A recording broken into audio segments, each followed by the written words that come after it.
In this video, we're going to be talking about how to fix you cannot use this feature right now error code on Facebook. So let's just get straight into the video, shall we?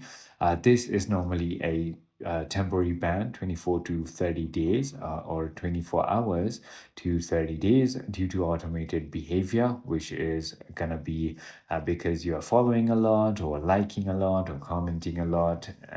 So there are a couple of immediate fixes. You can go ahead and do so. First is going to be waiting it out. So this is the most common solution.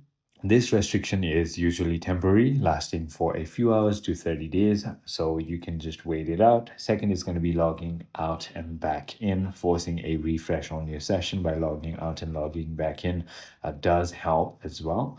And the final thing you can do is uninstall and reinstall the Facebook app to clear corrupted files. I hope this video clarifies everything for you. If you have further more queries, feel free to comment down below, and I'll see you on the next one.